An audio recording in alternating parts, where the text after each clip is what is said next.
Well, it's time to look at the Transformers annual from my favourite year of Generation 1, 1987. Now, that was the year that we saw a ton of my favourite characters and toys get shoved into the limelight. From the Horrorcons, the Monsterbots, Decepticon Headmasters and Target Masters, the Terrorcons, and of course the best to ever play the game, Scorponok.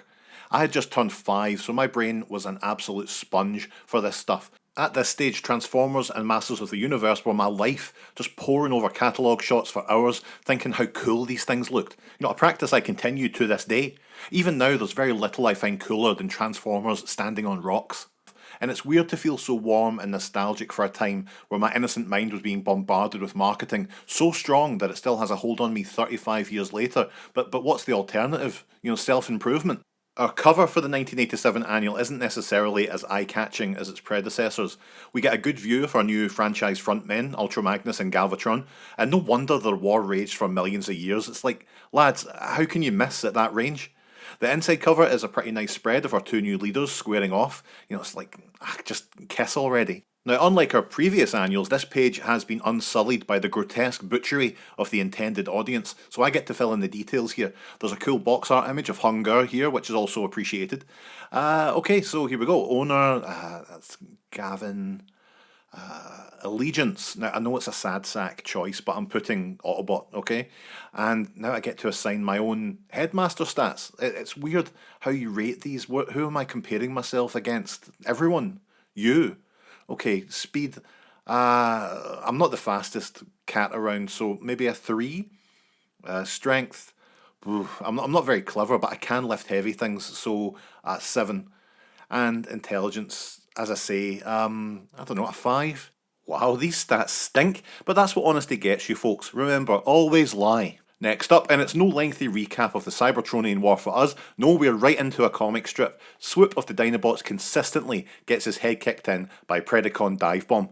Swoop was known as Divebomb at one point, you see, and had his name stolen by the Predacon, so wants it back through combat. To be honest, Divebomb is a much cooler name than Swoop, so I get it.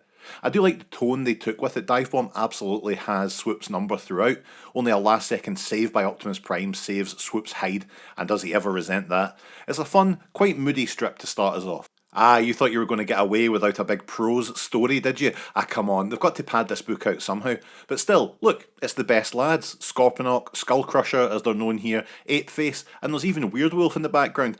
And it does your heart good to see, doesn't it? This is the first part of the Headmaster saga. So instead of taking place on Earth, these Headmaster stories take place on the planet Nebulos. I always wondered why that was. Perhaps they wanted to tell more fantastic stories, or perhaps the idea of human beings being jammed into robot heads was too unsettling.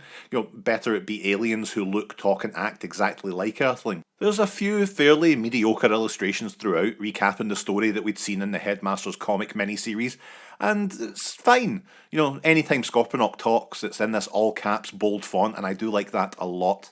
Over the page is this Transformers trivia quiz, split over 2 pages with Autobot and Decepticon questions. Nothing too strenuous, but it will hit you with things like, which Autobot hosted the Transformers comics letter page for just one issue. And that's kind of unfair to ask a kid in 1987, what if you didn't read the comic? What if you missed that issue? Maybe I'm looking too much into it. But the next page is the answers, and it has a reprint of the incredible artwork from the cover of issue 100 of the comic. In what some may call a controversial move, this annual contains something of an end cap to Marvel UK's Transformers comics' most interesting rivalry, that of Ultra Magnus and Galvatron. Don't put that in the actual comic, lads. Make them buy the annual very sneaky. I've never been a massive fan of Jeff Anderson's pencil work, but they're a pretty great storyteller, and the two have this big satisfying fight, ending with Ultra Magnus sacrificing themselves to put both bots out of commission. It's a pretty big moment. We're into the Headmaster Saga Part 2, now everyone, written from the perspective of Headmaster Stylor. We go into a more in-depth look on the Headmaster process and history. This is quite a creepy shot here, showing a much more intimate surgical procedure than we'd seen in things like the Rebirth cartoon miniseries. Some fun action shots too. What does this annual have against showing Mindwipe? Where are they? Next, we have some very obvious filler here in 4 bio pages for the new Autobot Headmasters. I say that, but I do love stuff like this, but when you look at some of the same bios you'd see in the comics, we could have gotten a lot more. Our final comic strip is Arc Duty, where as ever, Hot Rod is being a big pain in the arse. This takes place before Ultra Magnus trades in his knuckles for dirt, just FYI. The Autobots are all out on a mission, leaving Cup, Blur, and Hot Rod to watch the Arc. Cup has to deliver a pretty serious MacGuffin with plans for Autobot City, so he tells Blur and Hot Rod to stay in the Arc and not leave under any circumstances. But wouldn't you know it, Cup gets caught by the Stunticons, yes! And Hot Rod has to break protocol to save him. Well, it doesn't save Cup as such. You know, it looks like the Stunticons just kind of roughed him up and then took the tape. So Hot Rod pursues and gets his own pasting from the Stunticons. Why aren't they killing him? Honestly, this war could have been ended in 10 minutes if they tried. Turns out the tape was a decoy, everything's fine, none of this really mattered. Maybe. Anyway, look. Our last part of the Headmaster saga kicks off, and there's some pretty mundane artwork, except for this action shot, which is wonderful. It's okay. I'm not going to go into the story, of course, which is a favour I expect to be returned one day.